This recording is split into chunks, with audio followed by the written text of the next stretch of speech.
Hi team. All right, we're gonna do buyers now. So have all your buyers information ready. We are gonna go ahead and add a loop, and we're doing this with ERA compliance in mind. So go ahead and click add loop. And for this case, if you just have the buyer right now, go ahead and put buyer in some brackets and then buyer's name. And until we find a property that they like, then you would hit continue. So for now, we will go ahead and put our office address. That way we know that it's a buyer and this is the current address that we're working on. This is my recommendation. And then we'll hit continue.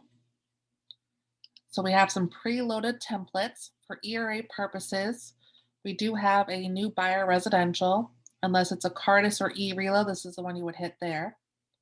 So go ahead and hit new buyer residential and click continue. If you have a photo, it's not required. You would enter it here and click done. Okay, so we're at a purchase. So go ahead and put in pre-offer until we go under contract. This is a pre-offer.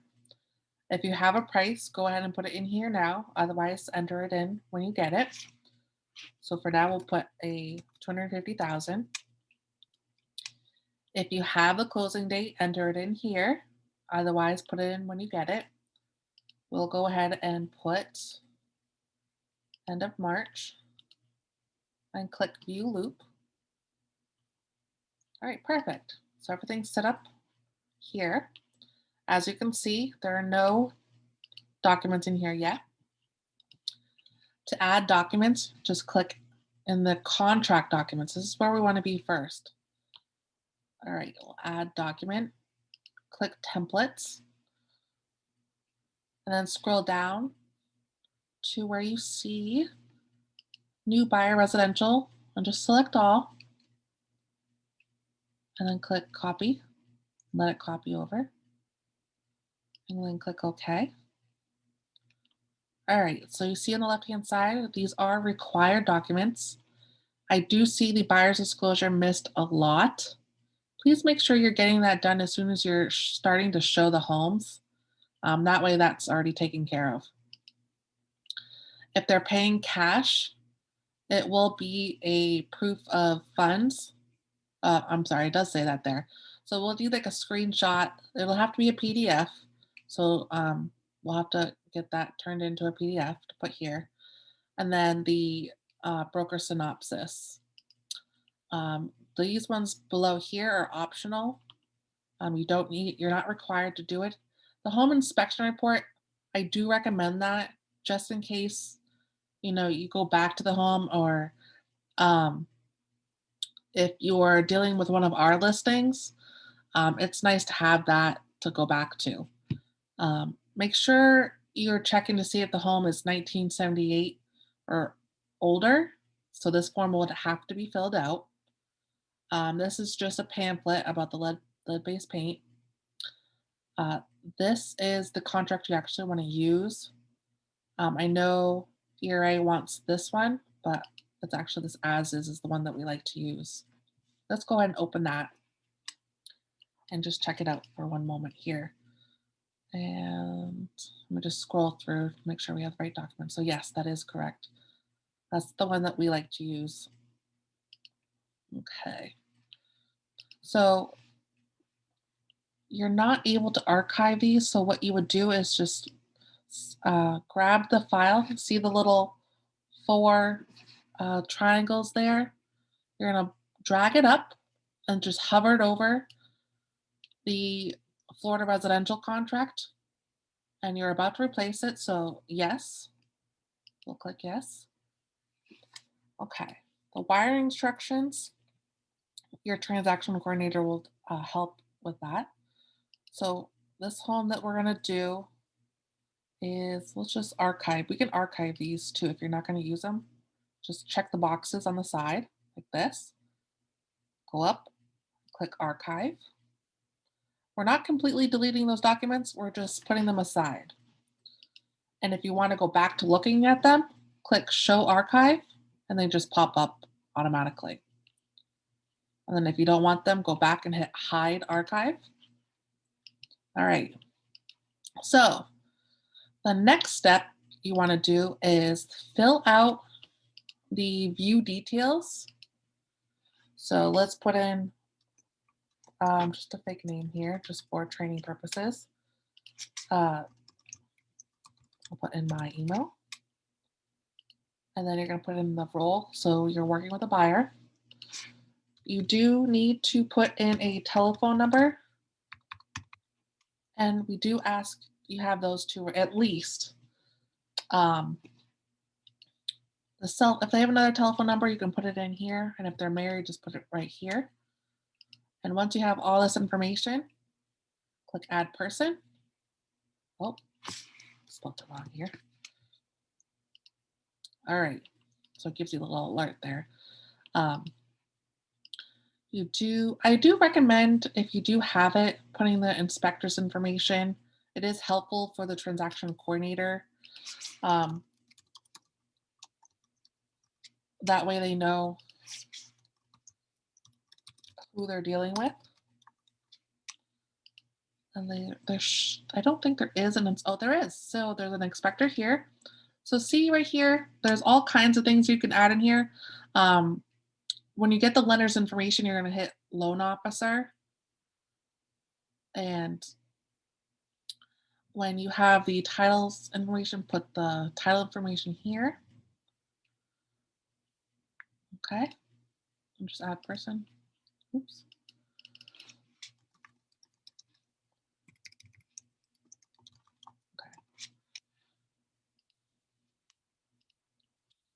Okay. So we do want you to fill out all this information. It'll help you when you're filling out documents. So let me just copy this. Now you're going to fill out the street name, unit if it's applicable, state, county, MLS number, parcel ID. Don't worry about this contract info and offer date. I'm going to have you fill this out here. If you don't know the occupancy date, don't worry about that. Just leave that blank. If you are asking, or if you are giving your buyer on behalf of yourself out of your commission a home warranty, this is what you would fill out here. If not, just put NA or not applicable. Go ahead and put the appropriate dates here. Walkthrough date. Walkthrough date, you won't know. Okay.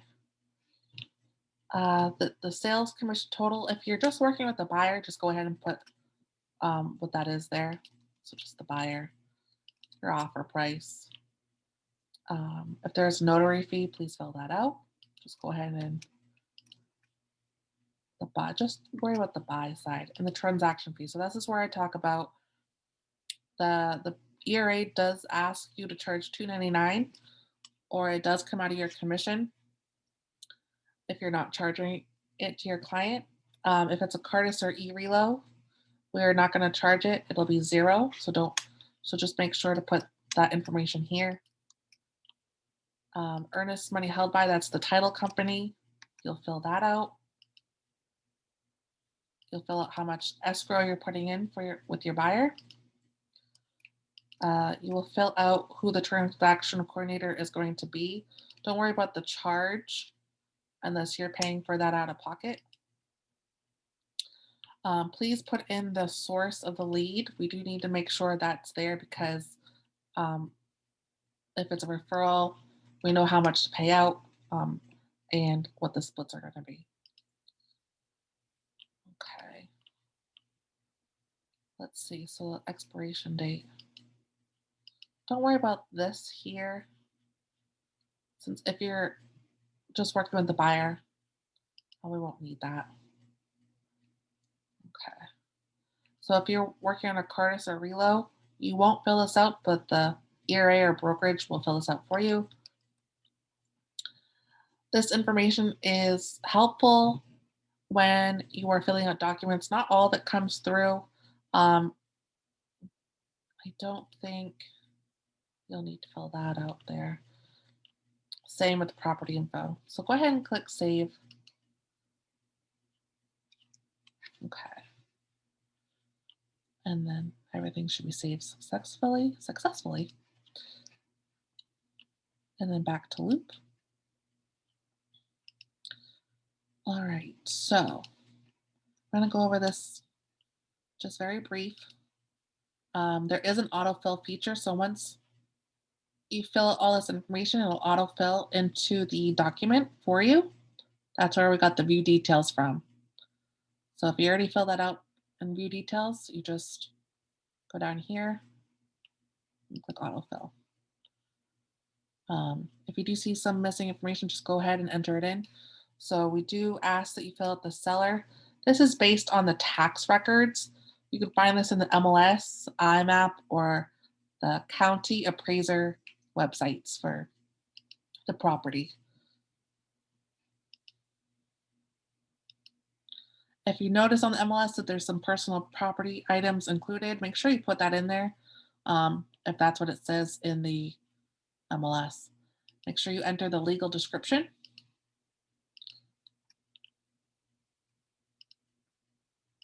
Make sure you fill this out, or you put NA, or if there's any items excluded, such as the washer or dryer, you would put that there. So this is the offer price that you're offering in the escrow. You would just take those two numbers and minus, and then put it down here. This is where you're going to put the title company information. This is found on the MLS at the very bottom. Do your best to fill this out. If not, just give the listing agent a call and ask them for that information. We've learned that 3 days isn't always enough to put in escrow. So we have seen some of our agents putting in 5. That way, if it's a weekend, it gets through the weekend and we still have like Monday or Tuesday to get the escrow in. Please see your coach, broker, or team lead if you have questions about any of this. And then don't forget, the counter offer shall be within 2 days after day counter offer is delivered. And make sure your buyer is signing here. The executed contract will have everything filled out. Buyers and sellers are to sign, and all names are correct up top here. All information is correct on here. Scroll down. Make sure you hit may not assign. This is in regards to wholesaling. A lot of wholesalers will put may assign. See your team lead about that. Other than that, just click may not assign. If your buyer is paying with cash, you're going to click line 82. If they're not, click 86, and you're going to select which financial option they're going to put. If it's not one of these here, type in what they're going to be paying with in this box here. And then if left blank, it's 30 days for the loan. The application, if left blank, they have 5 days to get that completed, your buyer. And just scroll down.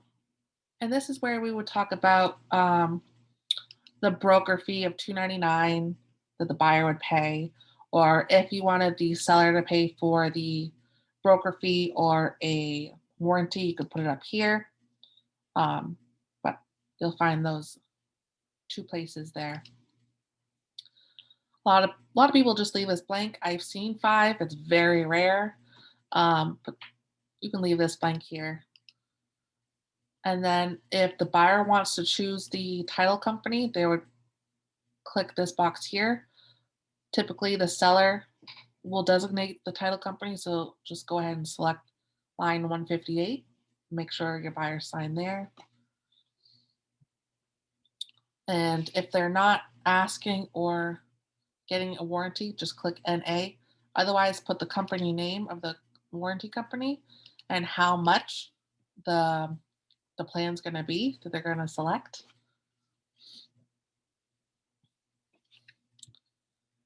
And let's see, just keep scrolling down. The next important one is line 249.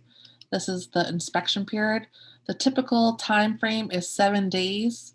Um, Sometimes I've seen 10, and very, very rare I see 15. So just a heads up on that. If you need some assistance on this, please reach out to your coach, team leader, or your brokerage. Make sure your buyer sign there. I say sign, but initial.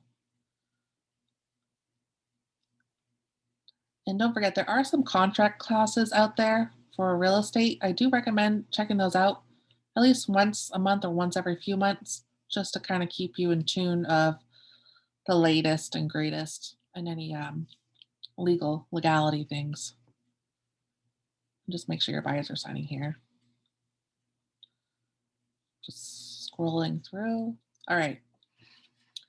So make sure you are watching out for the disclosures on MLS, and whether they have a homeowner association, you would click that. That's a very typical one. If your client is FHA or VA, you want to click this one and get that disclosure taken care of. You'll go to templates uh, once you click add document to find this in there. If there's an appraisal contingency, so if it doesn't appraise, you're able to cancel the contract based on what you agreed upon. I don't see a lot of short sale.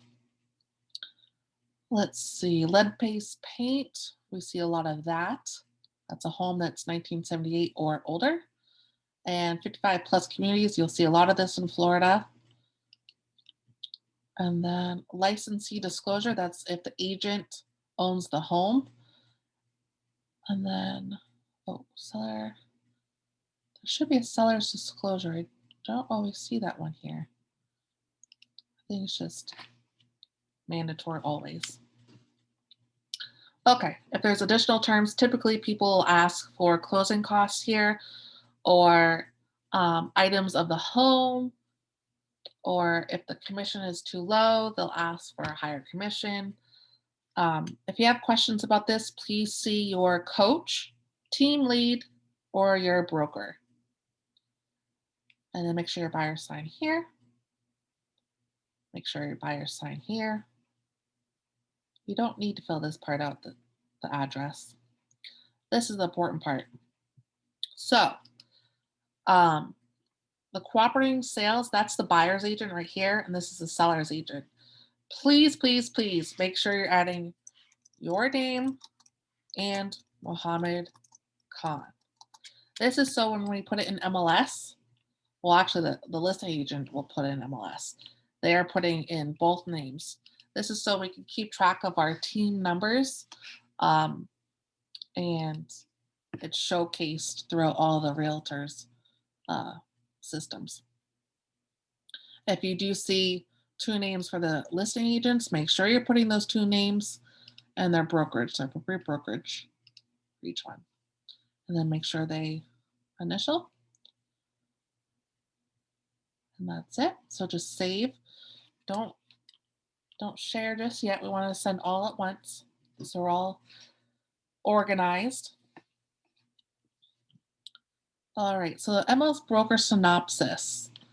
Let me get one over here. So let's bring in MLS. So let's go over to one of our active listings that we have, and I can show you. Find the MLS. So just click this one of these boxes here, and then print. You want broker full, click print. And it might look a little different if you're using a HP or a Dell or a PC. I'm actually working on Mac right now. So the destination, you want to look for the destination, click the drop down, save as PDF, and then click save. That's how you're going to get the MLS synopsis to put in Dotloop. So in order to do that, you're going to hit add document, browse your files, and then find the file that you want. So just for purposes, I'll select a document, and then you'll select that there. It'll let it load up here. So you're gonna click it, click the line item there where my cursor is. Then you're gonna drag it to where it says MLS Broker Synopsis, hover over it, and let your cursor go. And then it's combined in there. So you've taken care of that item. The seller's disclosure. You are going to find this on MLS. If you do not see it there, go ahead and fill it out or get it signed. Actually, no, don't do that. Ask the seller agent for that document because it's going to be filled out. They have to fill it out. If they've never occupied the home, it'll be a seller's non-occupancy, and they'll send that over. The buyer's disclosure. This is basically stating that the buyer is working with you and solely with you, and just you have an agreement with them that they're going to be loyal to you and you're going to be loyal to them, and just basically talking about the fees. So here's the broker fee right here. So that's the $2.99 that we're going to be charging your buyer. If you're not going to charge that, make sure you cross it out, get it initialed for whatever fee you're going to do, whether it be $0 or $345. It's up to you and your client. And scroll down, make sure you're signing it, make sure your client sign it, and then save. Very, very important document. All agents should be getting this done. Home inspection report. You're going to get this from either the inspector or your transaction coordinator. Sometimes your transaction coordinator gets emails that you don't. So just a heads up, make sure you're communicating with them. Lead-based paint. Let's just take a quick look at this. And then it auto-populates the autofill. Make sure you're filling all this out correctly. If you have questions, just let myself, your team lead, coach, or broker know, and click autofill. Make sure you're putting in the seller's name based on the tax records, whatever it shows there. Or you can find it in the appraisal county, IMAP, or I think it's NRP or RPR, but make sure they sign there. Get this document from MLS if it's there first, because it's already signed by the seller. They've already filled out what needs to be filled out. But if not, go ahead and fill this document out, and then we'll send it off to the seller for completion. Make sure your buyers sign in this section here and select these boxes. If they don't, don't check the boxes if it doesn't apply. Make sure you're signing here at the bottom and your client sign right here. Click save, then go back. All right, so the next steps, once you have your offer all put together, all you have to do is click this top box next to contract documents. Pay attention to that. Click share. And then you're going to send it off to your client for electronic signatures. Go ahead and click can fill and sign. That way they're able to fill out certain parts of the document that they're allowed to, initial and sign. Make sure to attach PDF, send a message, put in message to sign and get back to you at your earliest convenience.